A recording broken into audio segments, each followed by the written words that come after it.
हमसे हमारी इबादत गाहें तो मत छीनिए ना, हमारे घरों पे बुलडोजर तो मत चलाइए ना, हमारी कब्रों में तो हमें सुकून से सोने दीजिए ना। जिल्ले इलाही, जमहूरियत जो है वो नफरत और ठसक से नहीं चलती है, अकड़ से नहीं चलती है, उसमें सबकी हिस्सेदारी जरूरी है। नीतीश कुमार जी हो, चंद्रबाबू नायडू जी हो, चिराग पासवान जी हो, जयंत चौधरी जी हो, देवे गौड़ा जी हो, जीतन राम मांझी जी हो, सबको समझना पड़ेगा कि जब जंगल में आग लगती है तो न वो बरगद बचते हैं जो हवा को आंधी में तब्दील करते हैं, न वो बांस बचते हैं जो आपसी रगड़ से चिंगारी पैदा करते हैं।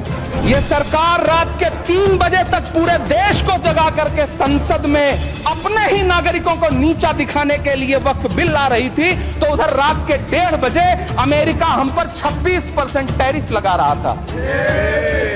कि चिरागों के सफर में दबदबा हो आंधियों का, तो फिर अंजाम जुल्मत के सिवा कुछ भी नहीं होगा। ये दुनिया नफरतों के आखिरी स्टेज पर है, इलाज इसका मोहब्बत के सिवा कुछ भी नहीं होगा। धन्यवाद सभापति महोदय। हम ही को कातिल कहेगी दुनिया, हमारा ही कत्लेआम होगा। हम ही कुएं खोदते फिरेंगे, हम ही पे पानी हराम होगा।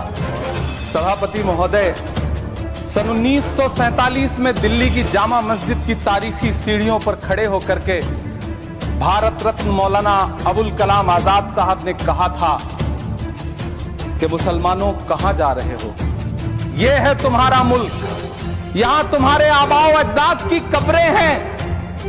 उस वक्त मौलाना आजाद की ये सदाएं सुन करके लोगों ने अपने सरों की गठरियां उतार करके रख दी थी। आज उसी दिल्ली में मौजूद देश की संसद में एक बिल आया है जो हमसे उसी जामा मस्जिद की सीढ़ियों के सबूत मांगेगा, जो उन्हीं सीढ़ियों के पास अपनी कब्र में सोए हुए मौलाना आजाद को फिर से कब्र से सदा देनी पड़ेगी कि ये जो कब्र है वो मेरी कब्र है, ये किसी सरकार की जागीर नहीं है। सभापति महोदय, मैं जहां खड़ा हूं इसी संसद भवन के सामने सड़क के उस पार अपनी कब्र में सोए हुए भारत के पूर्व राष्ट्रपति फखरुद्दीन अली अहमद की कब्र है। शायद अब उस कब्र से भी सदाएं आए कि ये कब्र मेरी कब्र है, ये सरकार की जागीर नहीं है।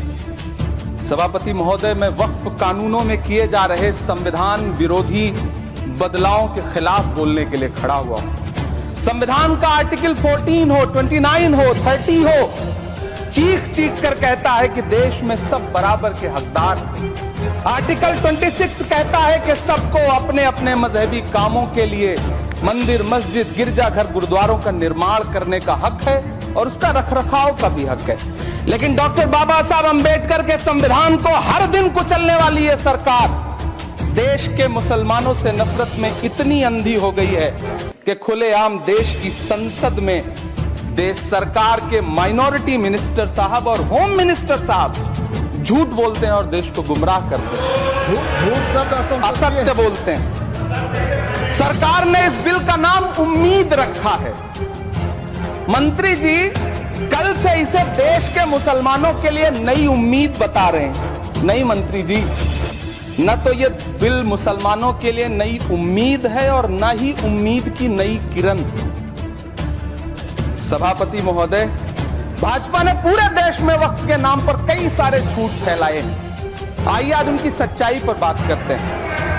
वक्फ ट्रिब्यूनल को ऐसे बताया जाता है जैसे वक्फ ट्रिब्यूनल कोई मजहबी खाप पंचायत हो। सभापति महोदय, जबकि सच्चाई यह है कि वक्फ ट्रिब्यूनल भी तो सरकारी न्यायिक विभाग है जिसमें सरकार द्वारा नियुक्त जज होते हैं, जिसमें प्रशासनिक अधिकारी होते हैं, कहीं ऊपर से थोड़ी आ गए। सभापति महोदय, देश के गृह मंत्री जी ने इसी सदन में कहा कि वक्फ ट्रिब्यूनल के फैसले के खिलाफ कोई कोर्ट नहीं जा सकता, जबकि सच यह है कि वक्फ एक्ट 1995 की धारा 83(9) के तहत हाई कोर्ट वक्फ ट्रिब्यूनल के फैसले की न सिर्फ समीक्षा कर सकता है बल्कि उसे बदल भी सकता है। सच तो यह है कि वक्फ बोर्ड खुद अपनी जमीनों के लिए कई सारी कोर्ट में मुकदमे लड़ रहा है। सभापति महोदय, दिल्ली की जिन 123 संपत्तियों को लेकर कल माइनॉरिटी मिनिस्टर, होम मिनिस्टर साहब और अभी आदरणीय नेता सदन बात कर रहे थे, आइए उनकी सच्चाइयों पे भी बात करते हैं। 1911 में जब अंग्रेजी हुकूमत ने कोलकाता के बजाय दिल्ली को राजधानी बनाने का फैसला किया, तो रायसीना हिल्स के चारों तरफ जो मुसलमानों की ढेर सारी जमीनें थी उनको एक्वायर किया गया और लुटियन को इसकी तामीर की जिम्मेदारी सौंपी गई। सेंट्रल विस्टा की तरह लुटियन जोन का मेगा प्लान तैयार हुआ, लेकिन उस वक्त के मुसलमानों ने उस वक्त की अंग्रेजी हुकूमत से अपनी इबादत गाहों को बचाने के लिए लड़ाई लड़ी। मामला ब्रिटिश गवर्नमेंट तक पहुंचा। तब यह तय हुआ कि वो जो धार्मिक स्थल हैं उन्हें जस का तस रहने दिया जाएगा। इंडिया गेट के बगल वाली मस्जिद हो जाब्तागंज, सुनहरी बाग मस्जिद हो, पार्लियामेंट रोड वाली मस्जिद हो, ऐसी 123 संपत्तियों के मैनेजमेंट के लिए 1913 में मुसलमान वक्फ वैलिडेशन एक्ट बना और उसके बाद एक नया शहर बसाया गया जिसे लुटियंस जोन का नाम दिया गया। फिर 1943-45 के बीच एक और समझौता हुआ आजादी से पहले, उसके तहत काफी सारी वक्फ जायदादों को सुन्नी मजलिस औकाफ बनाकर उसके अंडर किया गया ताकि उसकी देखरेख की जा सके। गृह मंत्री जी 2 दिन से सदन में जो बात कह रहे हैं वो दरअसल 123 संपत्तियां उसी सुन्नी मजलिस औकाफ के तहत आती। सभापति महोदय, आजाद भारत आजाद हुआ। आजादी के बाद भारत में 1954 में वक्फ एक्ट लागू हुआ, जिसकी धारा 9 के तहत 1964 में केंद्रीय वक्फ काउंसिल का गठन हुआ। दिल्ली की वही 123 प्रॉपर्टीज को 1970 में सर्वे गजट करके गजट नोटिफाई किया गया। इसके निपटारे के लिए पूर्व प्रधानमंत्री इंदिरा जी के द्वारा 1974 में बर्नी कमेटी बनाई गई। बर्नी कमेटी ने 1976 में इन 123 संपत्तियों को दिल्ली वक्फ बोर्ड की संपत्ति होने की रिपोर्ट सौंपी। उस रिपोर्ट के आधार पर 1984 में कांग्रेस सरकार ने उन 123 प्रॉपर्टीज को दिल्ली वक्फ बोर्ड को सौंपने का फैसला किया, जिसके खिलाफ विश्व हिंदू परिषद कोर्ट गई। मामला 2011 तक पेंडिंग रहा। फिर 2011 में कोर्ट ने सरकार को आदेशित किया कि इसका निपटारा करो। तब 2013 में तत्कालीन यूपीए सरकार ने दिल्ली की उन्हीं 123 जायदादों को बर्नी कमेटी की सिफारिशों के मुताबिक वक्फ बोर्ड के हवाले किया। यही वो प्रॉपर्टीज हैं जिनके नाम से गृह मंत्री जी कल से कांग्रेस को कोस रहे हैं। फिर आई 2014 में भाजपा की सरकार, जो तब से इन जमीनों को हड़पने की साजिश कर रही है। जिस बिल को मुसलमानों के हुकूक की हिफाजत करने वाला बिल बताया जा रहा है, उसी को पेश करने के लिए और उस पर बात करने के लिए लोकसभा में भाजपा सरकार के पास एक भी मुस्लिम सांसद नहीं है। जिस वक्त मैं लोकसभा कह रहा हूं, सुना करिए, जिस वक्फ बिल को मुस्लिम महिलाओं को हक दिलाने वाला बताया जा रहा है, उसे संसद में पेश करने वाली पार्टी के पास न तो राज्यसभा में, न लोकसभा में, न देश की किसी विधानसभा में एक भी मुस्लिम महिला सदस्य नहीं है। कल किरण रिजिजू जी कह रहे थे कि रेलवे की जमीनें देश की जमीनें हैं, डिफेंस की जमीनें देश की जमीनें हैं। हाँ मंत्री जी हैं, बिल्कुल हैं। ये जो वक्फ की जमीनें हैं, ये हमारे पुरखों ने धार्मिक कामों के लिए डोनेट किया है, तो हम भी तो इसी देश के नागरिक हैं, हम भी तो इसी देश के बेटे हैं, तो वक्फ की जमीनें भी तो इसी देश की जमीनें हैं। उनको पराया क्यों बोलते हैं आप? सभापति महोदय, अशफाकुल्लाह खान जब फैजाबाद की जेल में फांसी के फंदे पर झूल रहे थे, तो इसी देश की जमीन के लिए झूल रहे थे ना। सभापति महोदय, अंडमान की जेल में काला पानी की सजा काटकर अपनी जान देने वाले मौलाना फजले हक खैराबादी हो या शेर खान अफरीदी हो, वो भी तो इसी जमीन के लिए अपनी जान दे रहे थे ना। सभापति महोदय, पाकिस्तान के खिलाफ लड़ते हुए अपनी जान देने वाले महावीर चक्र विजेता ब्रिगेडियर उस्मान हो या पाकिस्तान के पैटर्न टैंक उड़ाने वाला परमवीर चक्र विजेता वीर अब्दुल हमीद हो, वो भी तो इसी जमीन के लिए अपनी जान दे रहा था ना। और मंत्री जी, मैं इस सदन में अलल ऐलान ये कहता हूं कि जब भी इस देश की जमीन को लहू की जरूरत होगी, आपसे 2 कदम आगे इमरान खड़ा मिलेगा। ये मैं आपसे यकीन दिलाते हुए कह रहा हूं। सभापति महोदय, मैं सरकार से कहना चाहता हूं, हमसे हमारी इबादत गाहें तो मत छीनिए ना, हमारे घरों पे बुलडोजर तो मत चलाइए ना, हमारी कब्रों में तो हमें सुकून से सोने दीजिए ना। सभापति महोदय, माइनॉरिटी मिनिस्ट्री का बजट कट करके, मुस्लिम बच्चों की स्कॉलरशिप बंद करके अब सरकार कह रही है कि हम वक्फ की आमदनी से गरीब मुसलमानों का भला करेंगे। गुजरात की बेटी बिल्किस के बलात्कारियों की रिहाई के बाद उन्हें माला पहनाने वाली लोगों के नेता ये कह रहे हैं कि यह बिल मुस्लिम महिलाओं को उनका हक दिलाएगा। धन्यवाद मोदी जी, क्या बढ़िया सौगातें मोदी दे रहे हैं आप। पहले हमें गुजराते मोदी दिया, आप सौगाते मोदी दे रहे हैं। लेकिन यह सरकार इतना याद रखे कि इसी ठसक के साथ देश की संसद में सीए का कानून भी लाया गया था और कहा गया था बड़े बड़े भाषण देकर के कि पड़ोसी देशों से हिंदू भाइयों को ला करके यहां नागरिकता दी जाएगी। लेकिन मैं आपके संज्ञान में लाता हूं सर कि पिछले इतने दिनों में इनसे नागरिकता लेने के लिए 2000 व्यक्ति भी नहीं आए, जबकि इसके उलट इन्हीं की सरकार में पिछले 10 साल में 15 लाख से ज्यादा भारतीयों ने भारत की नागरिकता छोड़ करके दूसरे देश में जाकर के बस गए। यह हुआ उस कानून का अंजाम। सभापति महोदय, इसी तरह की जिद के साथ किसानों के खिलाफ भी कानून लाए गए थे। जिस तरह आज वक्फ के फायदे गिनाए जा रहे हैं, उसी तरह से किसानों को भी कृषि कानूनों के फायदे गिनाए गए थे। लेकिन अंजाम क्या हुआ?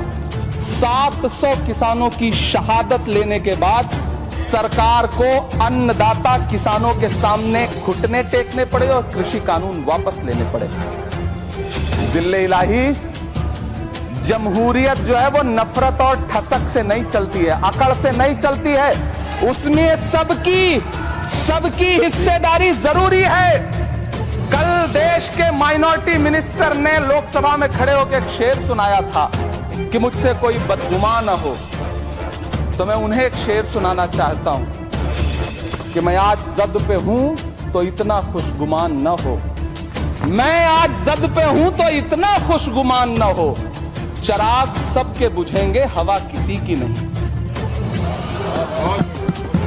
नीतीश कुमार जी हो, चंद्रबाबू नायडू जी हो, चिराग पासवान जी हो, जयंत चौधरी जी हो, देवे गौड़ा जी हो, जीतन राम मांझी जी हो, सबको समझना पड़ेगा कि जब जंगल में आग लगती है तो न वो बरगद बचते हैं जो हवा को आंधी में तब्दील करते हैं, न वो बांस बचते हैं जो आपसी रगड़ से चिंगारी पैदा करते हैं। सभापति महोदय, जब देश को मनमोहन सिंह साहब जैसा काबिल प्रधानमंत्री मिलता है तो देश को आरटीआई जैसा एक्ट मिलता है, सेज जैसा एक्ट मिलता है, मनरेगा जैसा एक्ट मिलता है, लिबरलाइजेशन मिलता है, राइट टू एजुकेशन मिलता है, नेशनल फूड सिक्योरिटी एक्ट मिलता है।